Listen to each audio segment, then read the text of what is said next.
guys, magluluto tayo ng chicken with sotanghon or sotanghon with chicken. Either way guys, pareho lang yun. So ayan, nilagay ko na ang mantika na may red onion guys. Ayan.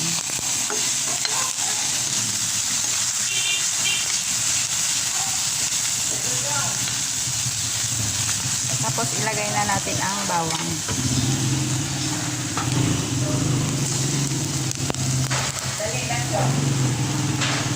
Yung luya guys, isunod ko na rin. Nakalimutan ko. Dapat pala una yung luya. Sorry guys. Pinsya na. Matanda ng lola nyo. So yan. Pero okay lang yan kasi yung mga kasamahan ko naman ayaw ng amoy ng luya. So hindi siya gaanong mag... Pero kung gusto nyo ng lasang luya ang niluto nyo guys,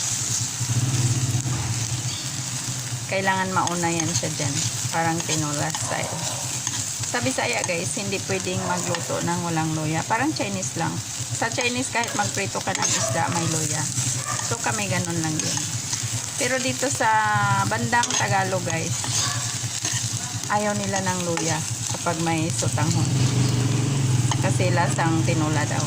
Pero sa amin kasi, ang luya, malaki ang tulong niyan sa ating katawan. So guys, isunod ko na ang manok. Yan.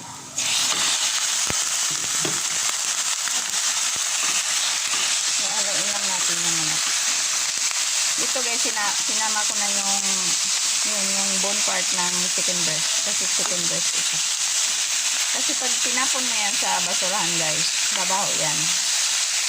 Alanganin naman yan, lutuin sa apoy para lang itapon. So, isama na lang natin dito. Dagdag flavor din yan.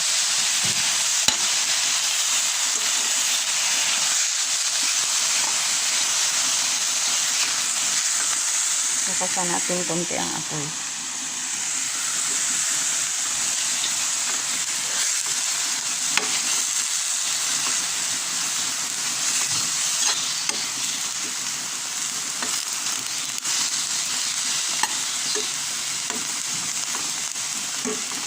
So, pwede na to siya timplahan guys.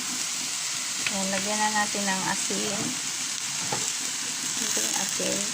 Ayan, tansya lang guys. Ayan, asin, paminta. Pamintang duro guys. It's up to you guys. Pwede rin crush na paminta. Tapos, magic sarap.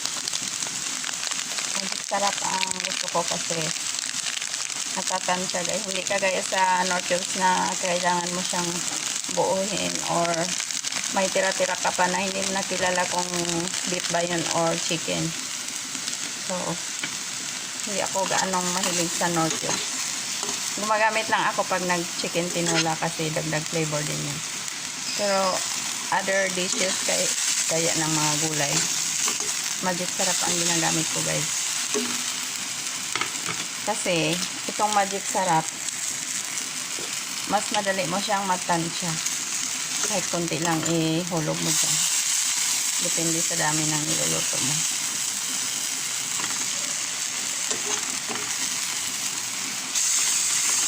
So, ayan guys. Nagisa na siya guys.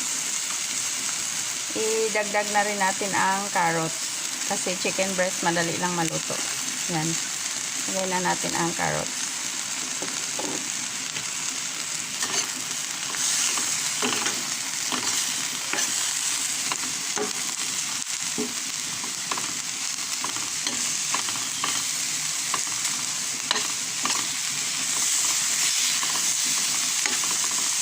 So, nag-dry up na siya guys. Kukuha ako ng konting init tubig dito sa pinakulo kong tubig. May pinakulo na ako guys. Ito. Ayan o. Mainit na yan.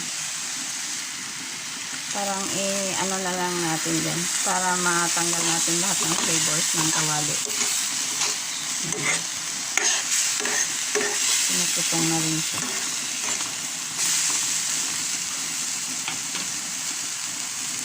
So guys, tanggalin ko muna to kasi ipapalit natin dito ang itong boiled water. Ayan. Ayan. Tapos ito guys, ilagay na lang natin.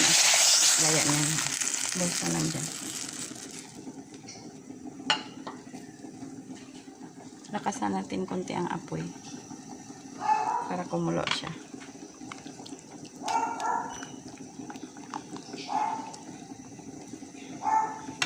Tapos, idagdag ko na rin yung dahon ng paminta. Yan. Pang-add ng flavor. So, pakuluin na lang natin guys. Mga few minutes na lang yan kasi mainit na naman yung ano. Mainit na naman tong tubig eh. So, sairin ko lang yung extra na carrots na natira sa kawali. Kasi sayang naman.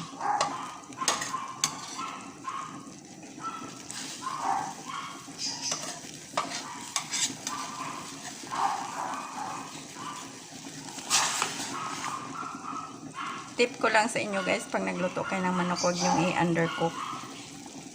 Kasi, delikado. Mayroon siyang bacteria na tinatawag na ang tawag doon? Yung kalimutan ko guys. Pero ano, hindi siya maganda. Hindi siya amoeba yung tawag doon. Salmonella yun. Delikado ang salmonella sa katawan. So, kailangan lutong-luto yung manok, guys.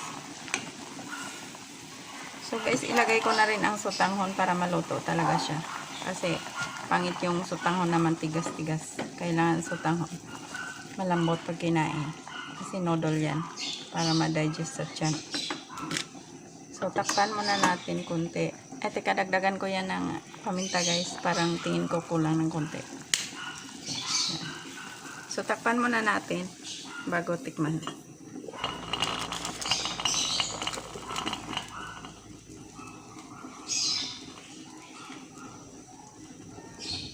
Mga few minutes na lang to guys. Kasi kulo naman yung tubig na natin. Patuduhin lang natin ang kulo para sure natin na naluluto talaga yung manok. Tapos tikman na natin mamaya.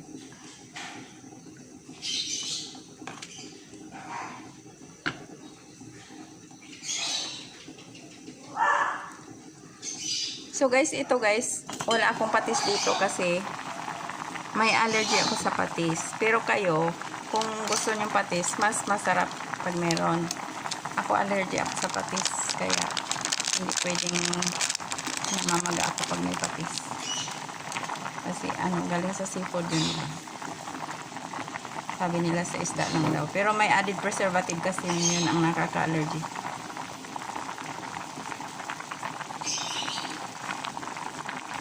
For me, kulang siya ng kunting asin guys. Pero sa kapatid ko, tama lang siguro yan kasi matabang lang siya mag-timpla. So, tikman natin ulit.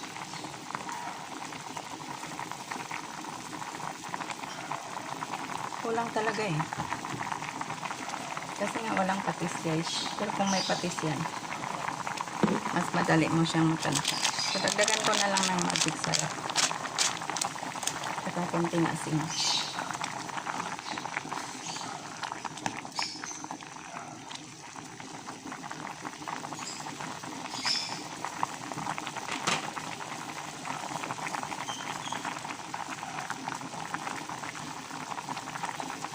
Okay na siya guys.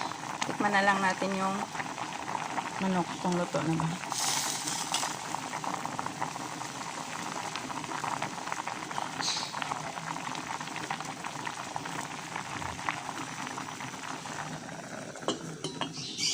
Sandali pang manok guys. Siguro mga 2 minutes.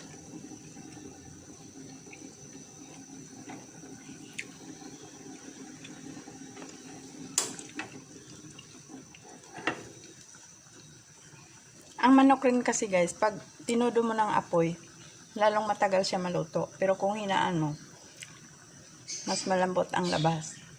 Kaya lang dahil for video purposes, kailangan mabilis tayo makatapos. So, tikman ko na uli guys. Kung okay na ba ang chicken.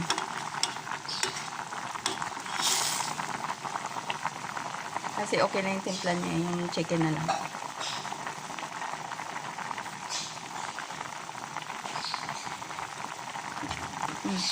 Malambot na siya guys. Lagay ko na yung cabbage. Yan.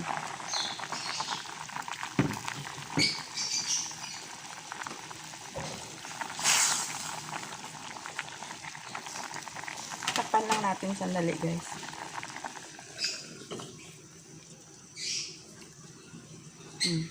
Ilagay ko na rin ang cilantro. Cilantro is wansoy in Tagalog. Ayan, guys. Pampabango lang yan. Mga Chinese mahilig maggamit niya. Masarap din siya sa pansit. So, yan.